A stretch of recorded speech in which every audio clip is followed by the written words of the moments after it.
విద్యార్థుల అభ్యున్నతికి తల్లిదండ్రులు ఉపాధ్యాయులు కృషి చేయాలని Kakinada urban development authority chairman Tummala Ramaswamy Babu అన్నారు. శనివారం పెద్దాపురం మండలం పులిమోరు గ్రామంలో నిర్వహించిన మెగా పేరెంట్ సమావేశంలో ఆయన ముఖ్య అతిథిగా పాల్గొని మాట్లాడారు. రాష్ట్ర విద్యాశాఖ మంత్రి నారా లోకేష్ ఒక మంచి ఆలోచనలతో రాష్ట్రంలో అన్ని పాఠశాలల్లో ఉన్న విద్యార్థులు తల్లిదండ్రులు ఒకే వేదికపై ఒకే రోజు సమావేశం ఏర్పాటు చేయడం చాలా మంచి విషయమని, ఇలాంటి ఆత్మీయ సమావేశాలు ప్రతి 15 రోజులకు కానీ నెల రోజులకు కానీ పెట్టి విద్యార్థుల చదువుపై, మధ్యాహ్న భోజనాలు, పాఠశాల అభివృద్ధికి కృషి చేయాలని తెలిపారు. పాఠశాల చైర్మన్ మరియు ప్రధాన ఉపాధ్యాయులు కలిసి సమస్యలను పరిష్కారం చేసుకోవాలని కోరారు. ప్రాథమిక పాఠశాలలోని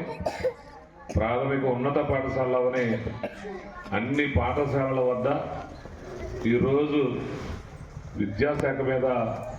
సమీక్ష చేసుకోవటం, విద్యార్థులందరినీ హాజరవటం, విద్యార్థులు తల్లిదండ్రులకు కూడా స్కూల్లో ఏం జరుగుతూ ఉంది, విద్యాబోధన ఏ విధంగా జరుగుతోంది, పిల్లల యొక్క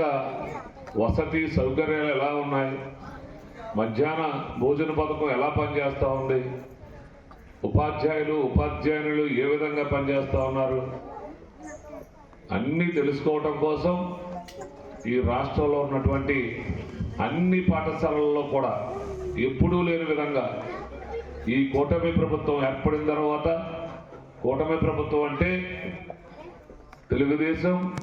జనసేన, బీజేపీ 3 పార్టీలు కలిసి ఈ రాష్ట్ర ప్రభుత్వంలో అధికారంగా ఏర్పడిన తర్వాత ప్రతి విద్యార్థి కూడా చదువుకోవాలి, చదువుకునేటప్పుడు వాళ్ళకి మంచి ఆహారం అందజేయాలి, మంచి విద్య అందజేయాలనేటువంటి ఉద్దేశంతో ఈ రాష్ట్ర ముఖ్యమంత్రి నారా చంద్రబాబు నాయుడు గారి యొక్క అధ్యక్షతన ఈ రాష్ట్ర ఉప ముఖ్యమంత్రి వర్యులు పవన్ కళ్యాణ్ గారు తోడ్పాటుతో ఈ రాష్ట్ర విద్యాశాఖ మంత్రి అయినటువంటి లోకేష్ గారి యొక్క నిర్ణయం మేరకు ఈరోజు